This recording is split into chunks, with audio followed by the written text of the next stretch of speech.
Every one of us have a specific vocation in this world. All vocations are necessary for the building up of the church, the body of Christ. And all vocations, therefore, are directed at the building of humanity, of the individual person.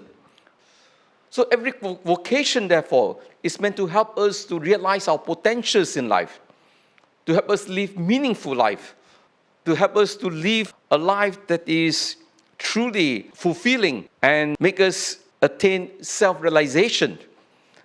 Until we attain self-realization, until we use up all our potentials, our lives will always be restless.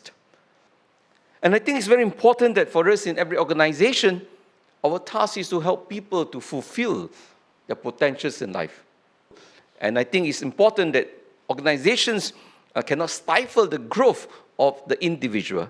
It's very important to ensure that every worker, every collaborator achieves his or her potentials in life to find fulfillment.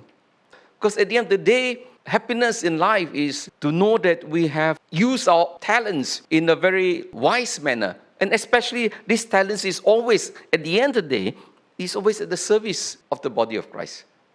The talents are not for ourselves. It's always at the service of building up the church, the body of Christ. It's very important. Are you living a life worthy of your vocation? In other words, are you living out your vocation to the fullest? Every profession, every vocation is a noble vocation, regardless of what you do in life. It doesn't matter whether it's a professional job or whether it's a menial task. It is an important vocation for the common good of everyone. In any position in society, we can always make use of our position for our own selfish interests. And this is where the temptation lies. This is when we do not use our vocation, our position, our office to really build up society for the common good of everyone, when it is about ourselves. This is where we fail to live out our vocation in a most worthy manner. I tell you honestly, those of us who use our position for our own benefit only, or sometimes even at the expense of our brothers and sisters, we can never be happy with that kind of money. Because that is ill-gotten gain money. It's not honest money.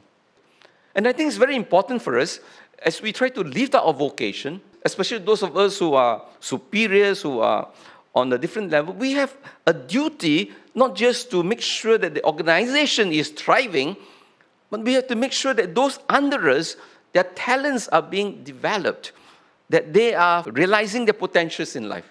It's our duty to help others fulfill their vocation as well. So it's not just fulfilling my vocation. You can only fulfill your vocation when you help others to fulfill their vocation. And so like that together, we grow as church. And I think it's this kind of perspective that will help us to truly build up the church. We are all called to have same hope, one faith, one baptism. And I think it's such a beautiful calling indeed for us all, because your vocation is not just doing something. You must understand your vocation is that you are called to be an apostle. An apostle is an ambassador. So if you fulfill your vocation, you are actually an apostle. You don't have to be an apostle in the sense like leaving everything and doing a new kind of service, but just by living out your vocation, you become an apostle of Christ.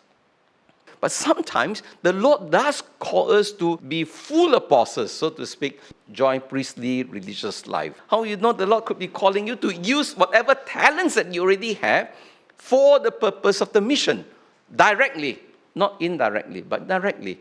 That could be a possibility. And this is where, again, I think we should not just think that just because we have certain professional skills, it has to be used in a very standard manner. But these skills actually can be used for the mission, not directly, indirectly. It is the kind of discipline, the kind of perspective that we bring into the priesthood, into religious life. So I think there's a beauty in this because, as I've said, it is the skills, the mindset, the talents that we have. When we bring this into the spread of the gospel, the proclamation of the gospel, it generates creativity. And it helps the church, again, together with different talents, looking at issues in a new way. And this is how we become creative in the spread of the gospel.